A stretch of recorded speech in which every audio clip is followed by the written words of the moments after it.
Bonjour et bienvenue à la troisième capsule de formation du GTAD qui portera sur les usagers et les informations que contiennent leurs dossiers dans WMS.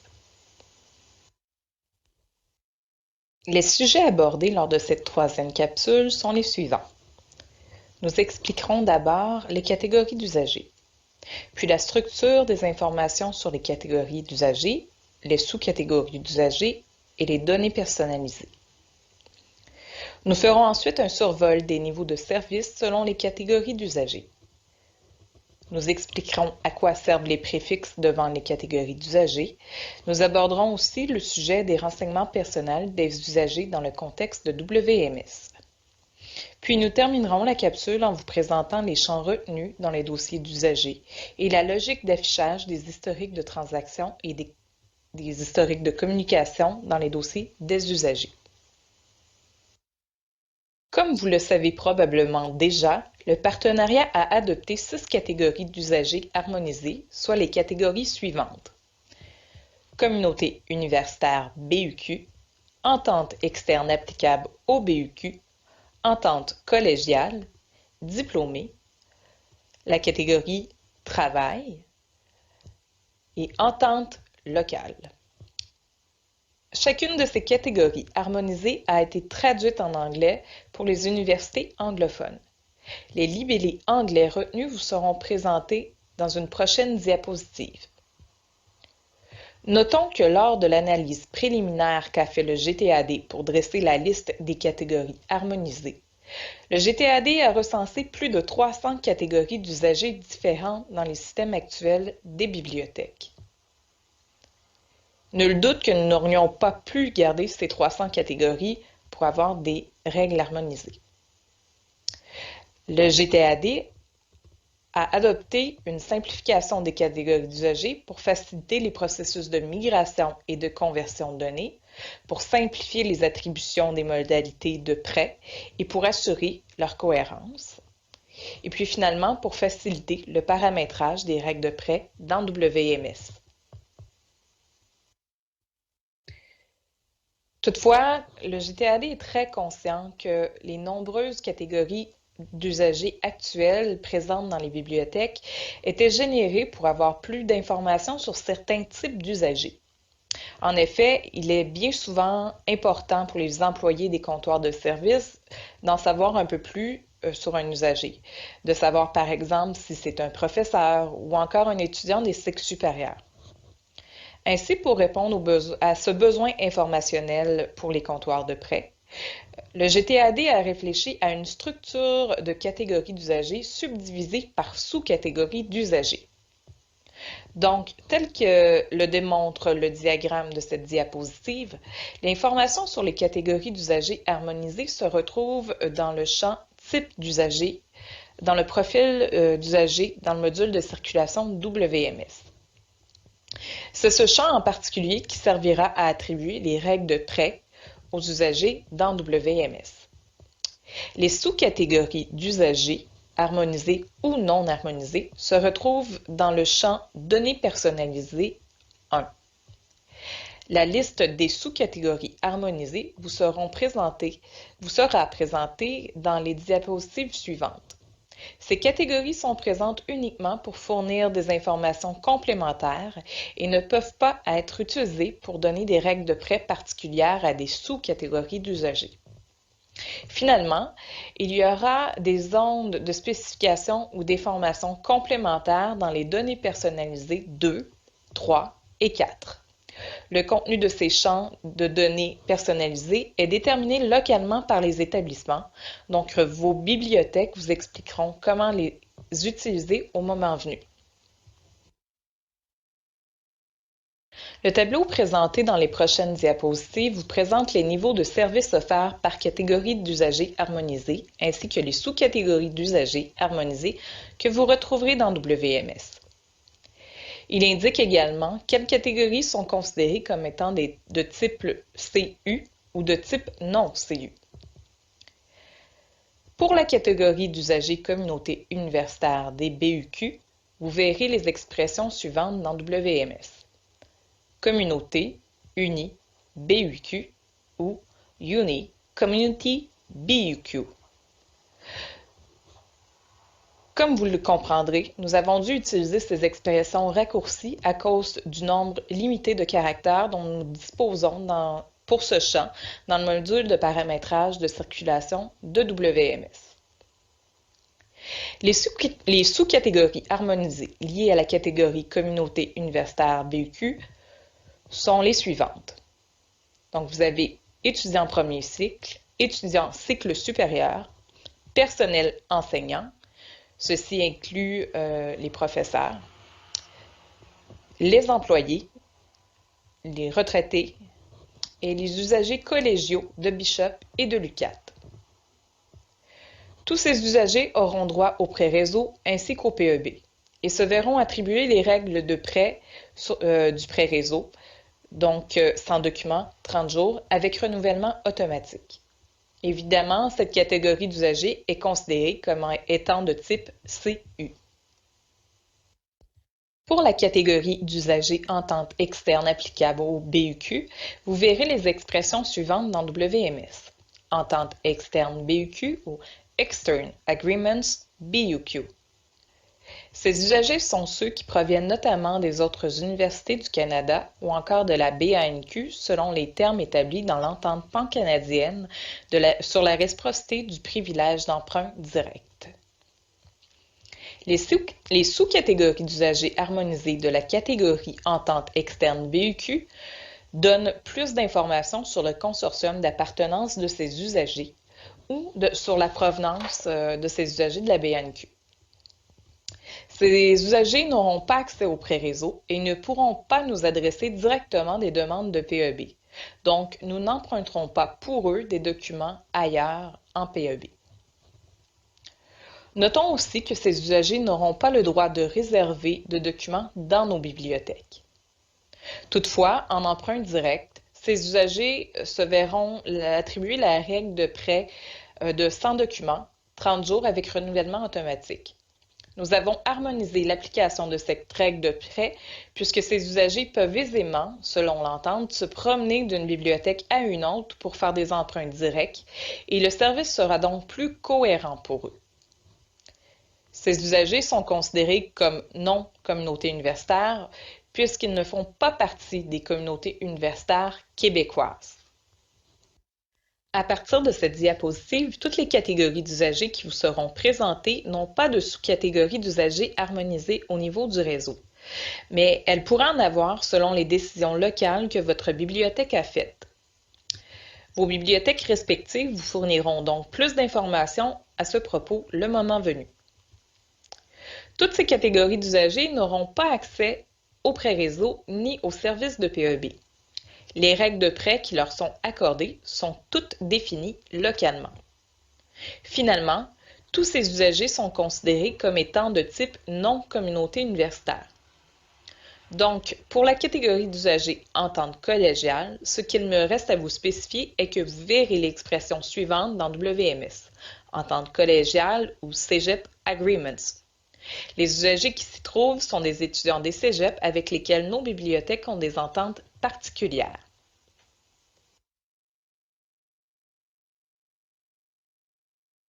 Pour la catégorie d'usagers diplômés, vous verrez les expressions suivantes dans WMS, diplômé ou alumni. Pour la catégorie d'usagers entente locale, vous verrez les expressions suivantes dans WMS, entente locale ou local agreements. Cette catégorie est accordée aux usagers qui bénéficient de droits établis dans une entente que votre bibliothèque a avec un autre organisme. Par exemple, à l'Université Laval, nous avons une entente cadre avec la nation Huron-Wendat qui stipule que les personnes qui bénéficient de cette entente ont certains privilèges de prêt à la bibliothèque de l'Université Laval. Donc, ces gens feront partie de cette catégorie d'usagers.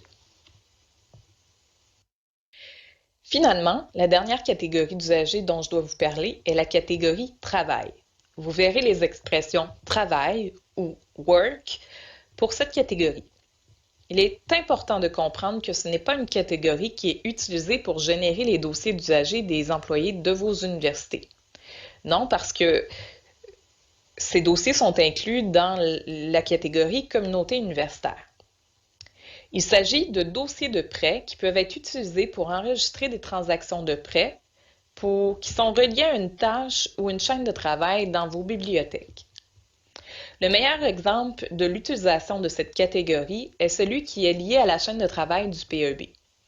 En effet, lorsqu'une bibliothèque souhaite prêter un document à une autre bibliothèque qui lui demande via VDX, il faut qu'elle enregistre ce prêt dans un dossier de prêt de WMS qui est désigné pour le PEB afin de rendre le statut du document comme étant prêté dans Discovery.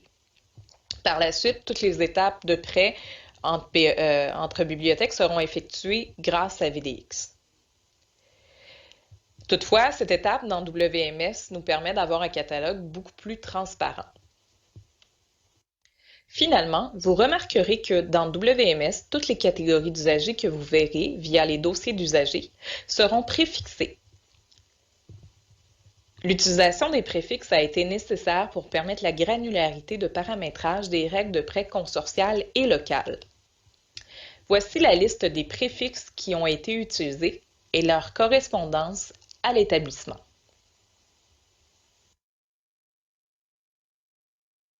Parlons maintenant du sujet des renseignements personnels des usagers dans le contexte de WMS.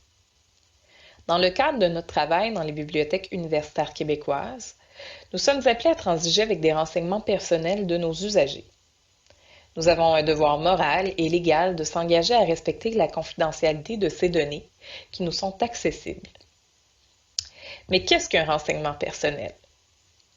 C'est un élément qui peut être clair et flou en même temps pour plusieurs d'entre nous. Dans le cadre de votre travail, le genre de renseignement personnel auquel vous avez accès peut être le nom et le prénom de la personne, sa date de naissance, son genre, son numéro de téléphone et son adresse, son historique de prêt, des notes sur des ententes qu'il aurait prises avec la bibliothèque ou encore sur des comportements qu'il aurait eus. Certains renseignements personnels, quand ils sont croisés avec d'autres informations, deviennent sensibles. Il est donc important d'être très rigoureux dans la façon dont on les utilise. On doit les protéger autant qu'il est possible pour nous de le faire. Jusqu'à présent, vous avez accès qu'aux renseignements personnels des usagers de votre établissement via votre système de gestion de bibliothèque. Toutefois, avec l'implantation de WMS, vous savez que ce paradigme va changer. L'intégration des dossiers d'usagers à la plateforme WorldShare Management Service et surtout leur partage avec les autres bibliothèques universitaires québécoises présente différents enjeux liés à la protection des renseignements personnels.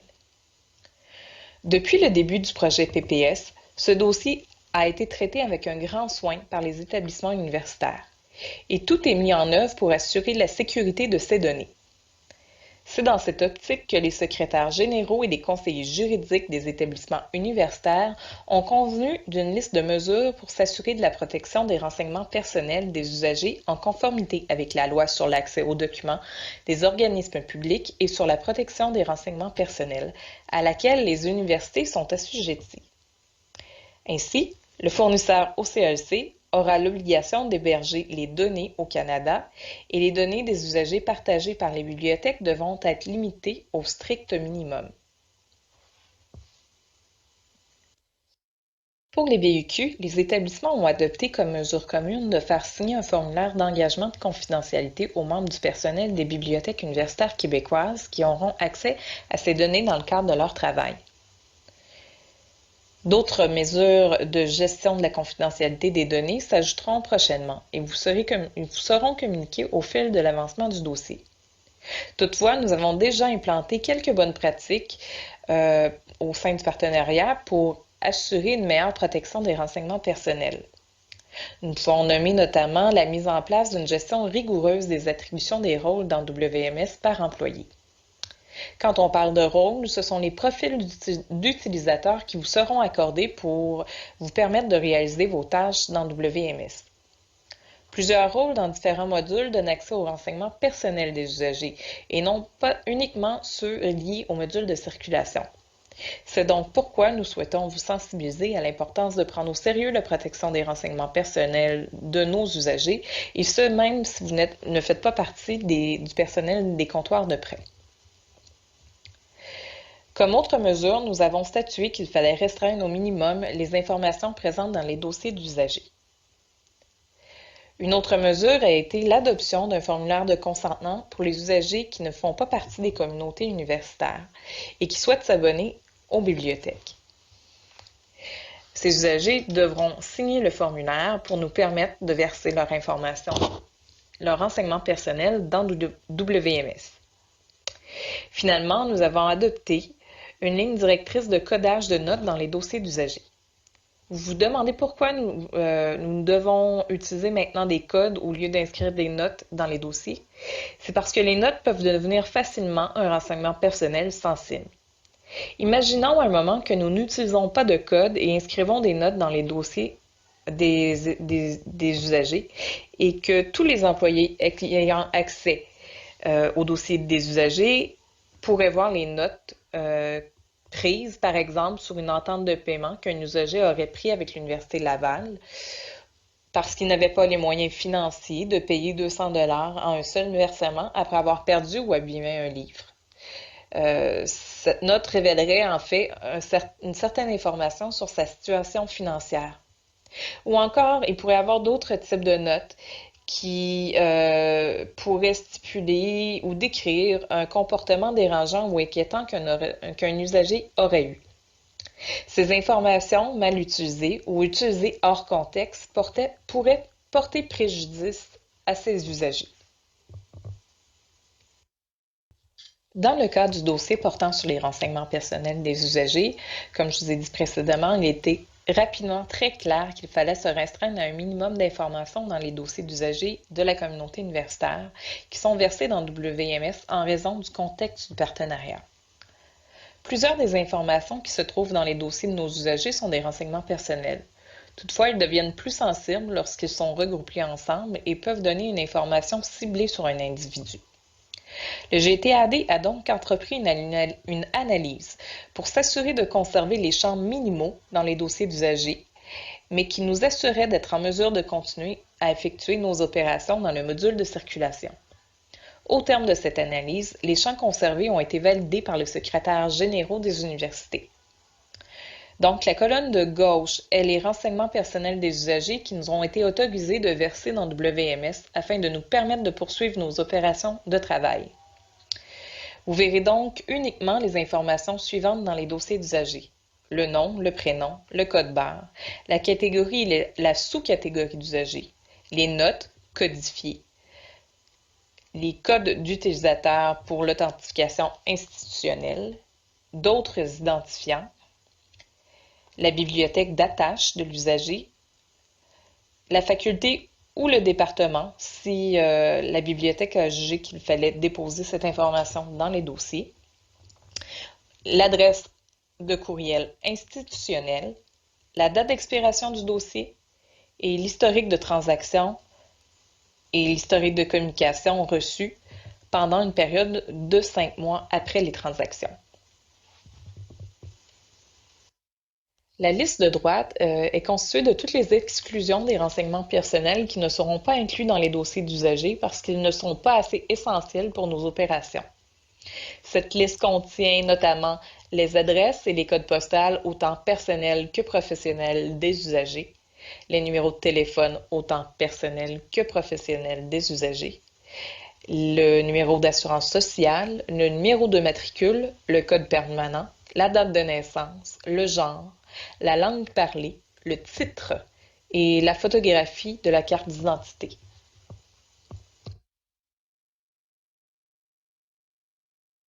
Précédemment, je vous parlais des historiques de transactions complétés et des historiques de communication envoyés qui sont présents dans les dossiers d'usagers et qui pourront être vus par les employés des bibliothèques.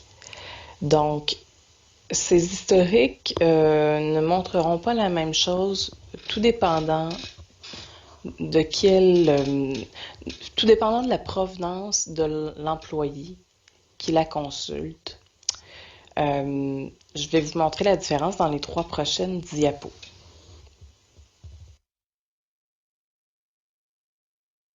Dans cette diapositive, vous avez la vision d'un employé de l'Université Laval qui consulte un dossier d'usager de l'Université de Montréal. Donc, vous pouvez voir sous succursale d'appartenance, on voit là clairement que c'est un usager de l'Université de Montréal. Dans ce premier onglet, les employés de l'Université Laval et les employés de l'Université de Montréal auront exactement la même vision parce qu'il s'agit de l'onglet qui contient les prêts en cours. Donc, la vision reste la même. L'affichage des historiques devient différent selon l'appartenance de l'employé qui la regarde lorsqu'on passe à l'onglet historique, puisque c'est là qui est contenu l'historique des transactions complétées et l'historique des communications envoyées, donc l'historique des avis. Cet affichage est généré différemment puisqu'elle présente uniquement les transactions ou les communications qui ont été envoyées par la bibliothèque d'appartenance de l'employé. Donc ici, on voit l'historique d'un usager de l'Université de Montréal et c'est l'affichage qu'un employé de l'Université Laval verrait. Et ce qu'on voit dans cette page ici, finalement, c'est le seul titre que cet usager de l'employé cet usager de l'Université de Montréal, pardon, a emprunté à l'Université Laval. Donc, 101 activités pour le maternel, c'est un document qui appartient à l'Université Laval.